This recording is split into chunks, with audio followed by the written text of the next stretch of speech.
I'm really pleased to be moderating this conversation here today with Mr. Emre Hatem, Energy Group President and Board Member, Rönesans Holding and Rönesans Enerji. Thank you for being here, Emre. Thank you very much. Now, as we're all aware, the construction sector is obviously fundamental to global development. It plays a key role in developing the infrastructure that whole communities rely on a daily basis. Having said that, we're also aware that it has a fairly large kind of carbon footprint that it has to deal with.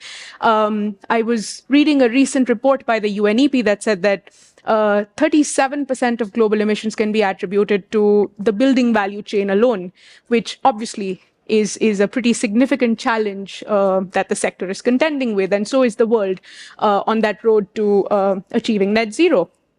But with that in mind, Emre, I think I want to start off by asking you as to what do you think, what is kind of the gap between ambition and action in the construction sector that is holding the sector back from becoming greener? So essentially, what are the key challenges that are preventing the sector from becoming more sustainable? Thank you very much. I think the first one would be the high initial cost of sustainable materials. If you refer to green concrete or recycled steel or some advanced insulation materials, these require high upfront costs. Even if they pay, pay off within time, actually the high risk or high price perception is a barrier for the industry. Another point is the lack of supply. It's not easy to find adequate supply of, for example, green concrete or other sustainable materials. Let me give an example. The share of green concrete in the overall concrete market is 4%. And in many markets you cannot find such materials. So the supply also is a big issue for us, but it's growing in time. Another part that I should mention is the regulatory bottlenecks. The building codes and regulations are very strict. So you cannot use whatever you want. So you have to comply with the building codes, and they are not that flexible. They are evolving, but we need to upgrade our building costs as quickly as possible, so that we can use new sustainable materials in our buildings. One other point is also the demand. Paying the premium for a sustainable building is not easy for the consumers. Most of the consumers do not want to pay the premium. Some of them just consider the long-term savings and then consider to invest in such high investments. But most of the consumers see this as a high price tag. That's why we have to, I think, highlight the long-term benefits of sustainable buildings, because you save, from energy, from water, so it's payoffs. Actually, the net present value of the sustainable buildings is much higher than conventional buildings if you look to the long-term perspective.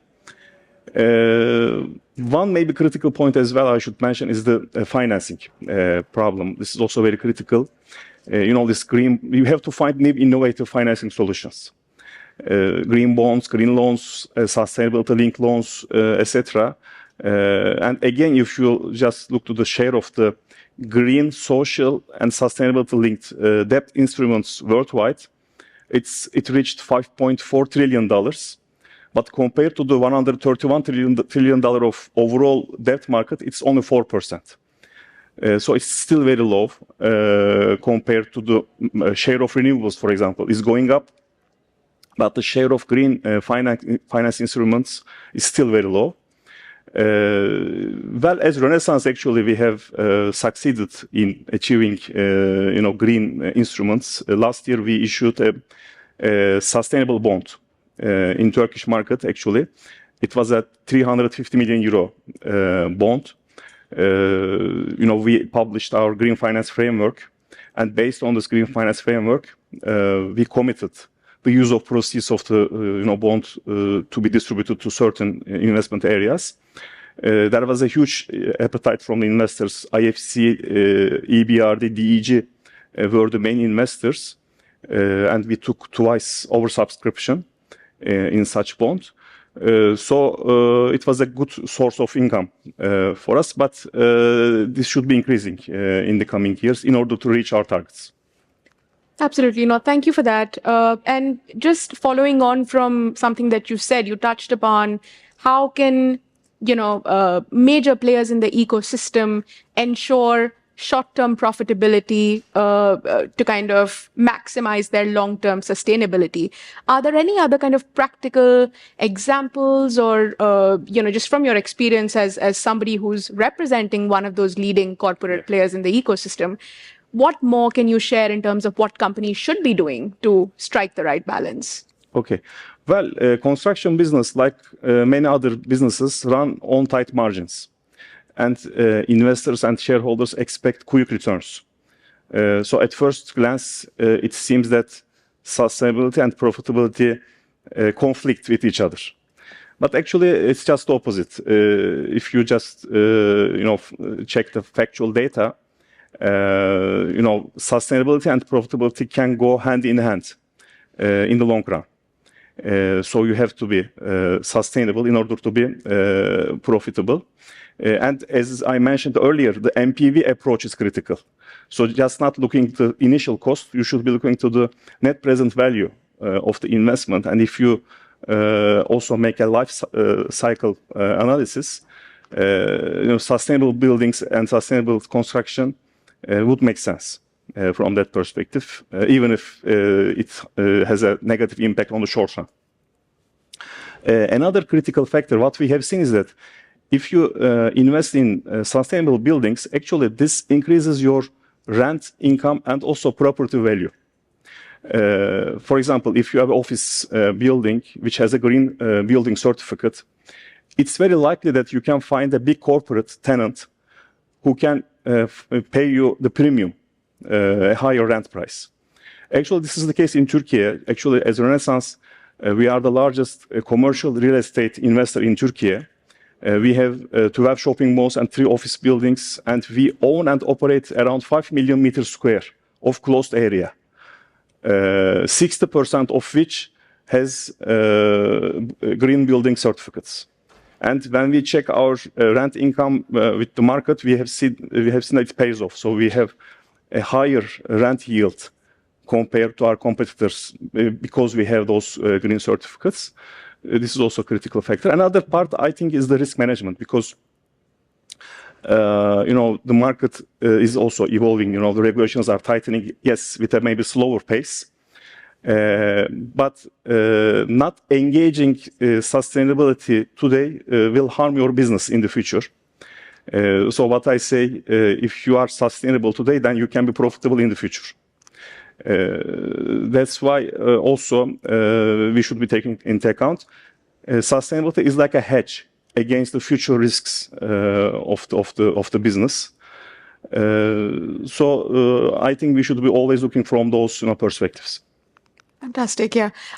We're short on time, so I also want to bring in the topic of innovation and what role innovation plays in kind of driving some of these sustainability agendas within the sector. I mean, increasingly the world is recognizing the transformative potential of AI and how AI can kind of, provide more momentum to sustainability efforts across sectors and industries.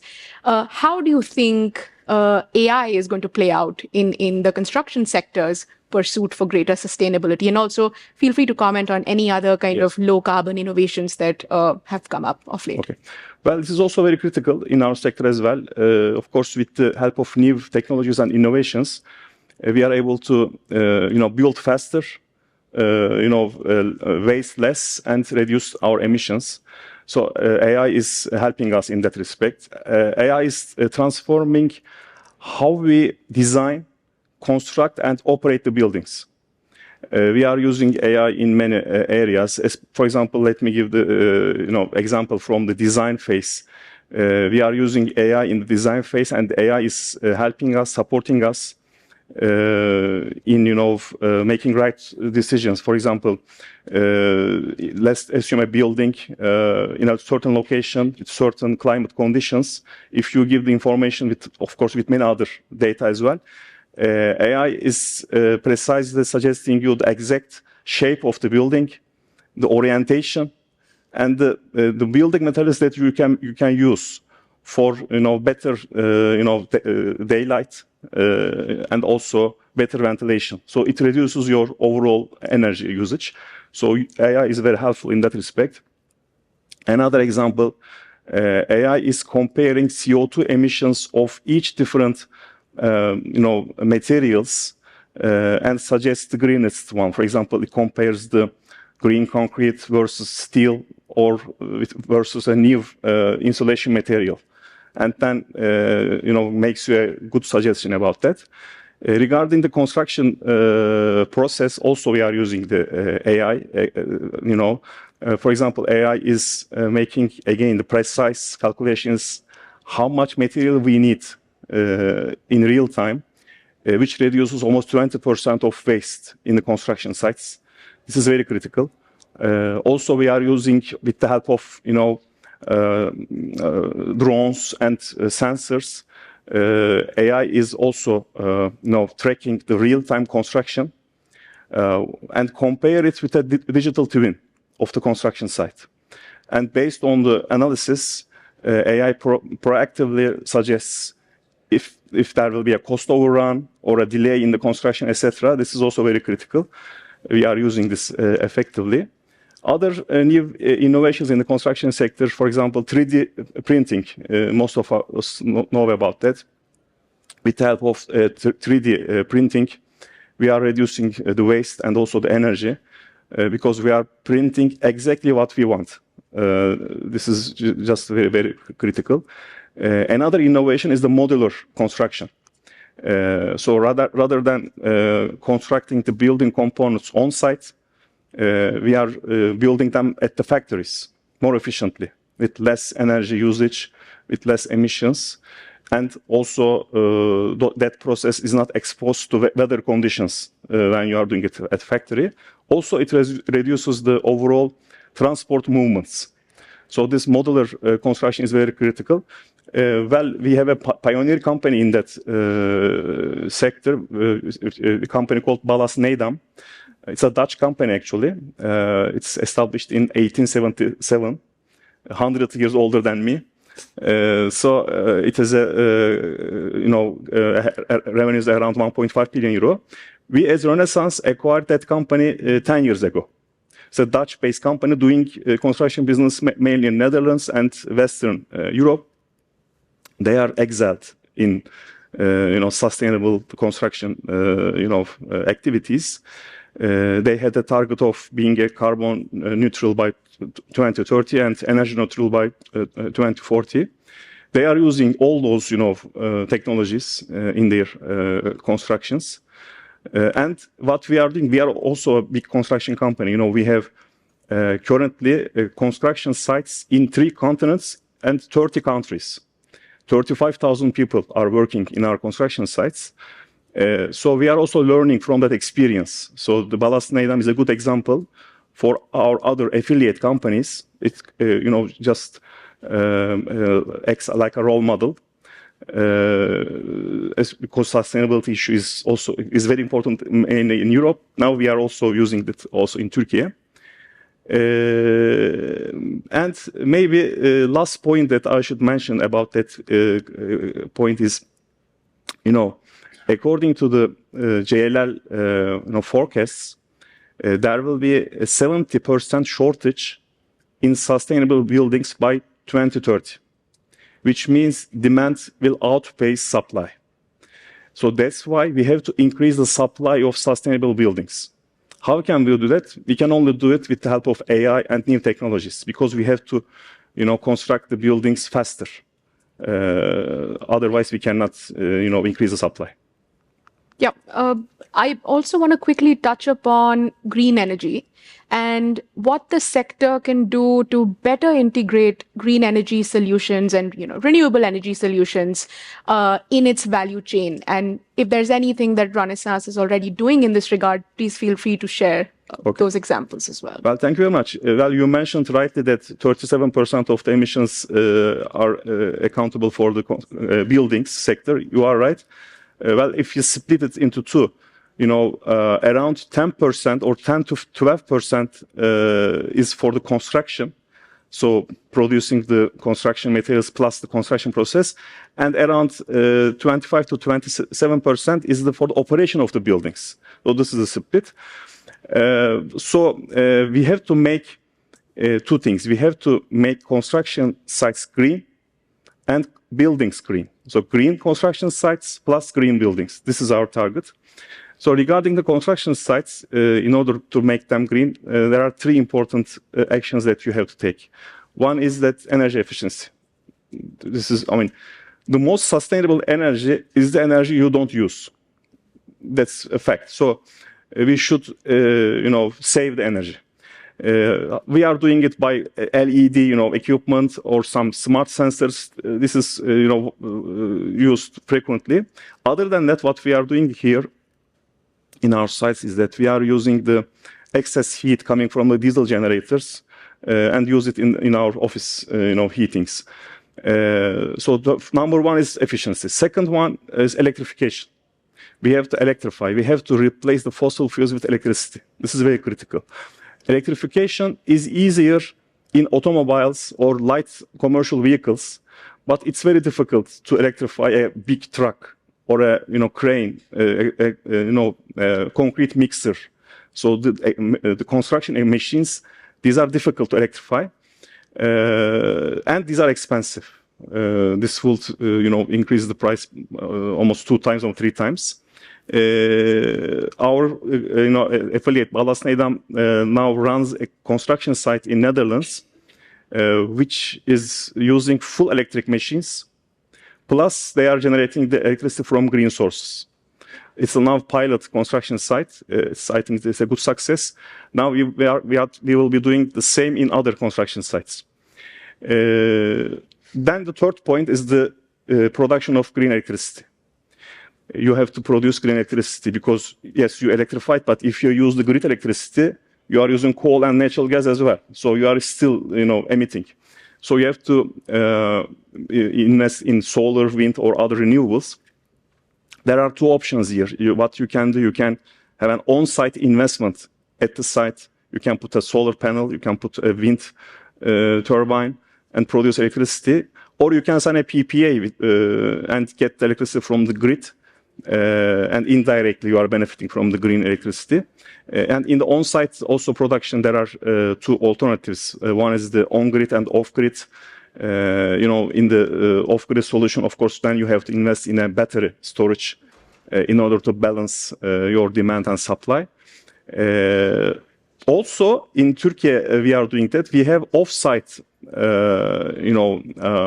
generations, which means that if you have a construction site, let's call it A location, and you have a solar plant at a different location, let's call it B, there is a financial settlement mechanism. So whatever you consume at point A can be set off the production at point B through the market mechanisms. This is also available. Now we are investing in that, segment. We are investing as Rönesans Enerji to cover the needs of the consumers. For example, our affiliate company, real estate, company, also construction sites. And now the other point is the buildings. Let's imagine a house which produces its own electricity from solar panels, also stores electricity at high production times, but also can use it at the high demand times. Charge your electric car. Also, heat or cool your house with the heat pumps, and use AI to optimize those activities. Actually, this smart greenhouse is not a dream. It's actually a reality right now. And we will not use any, fossil fuel. We will not use any coal, natural gas, etc. So I think we should be focusing on those smart buildings as well. That's what we are doing in Turkey as well. So green transformation from that perspective is in our agenda right now. Yeah, fantastic. I think there's a clear business case for making sustainability a central part of how we build going forward. We're very out of time, but maybe a super quick question. Would you say you've been benefited also from green financing? Yes. That's that's happening now. Well, actually, yes. What we are seeing is that there is an increased interest from the lenders to, lend green finance instruments, actually. When we talk with them, I mean, currently there is not a much price difference. Very small, decreases in the overall interest rates, but still there are some other commercial advantages if you just go for the green. When you also check the financing market, it's growing very fast. It's almost growing 2 times faster than the conventional lending. So green finance will be very critical going forward. But here, the most important part of the green finance market is the green bonds, I think. Green bond market. As I said, we have successfully launched. It was the first green, let me call not green, sustainable bond in Turkish construction market. So we have been able to do that. But the volumes are still very low compared to the demand. Fantastic. We actually don't have any time for any more questions. Is it a really, really quick one? If so, maybe we can take it. Yeah, we need to move on. Fine, I've got the directive. So please join me in thanking Emre for today's session. Thank you. Thank you. Wonderful. Thank you very much.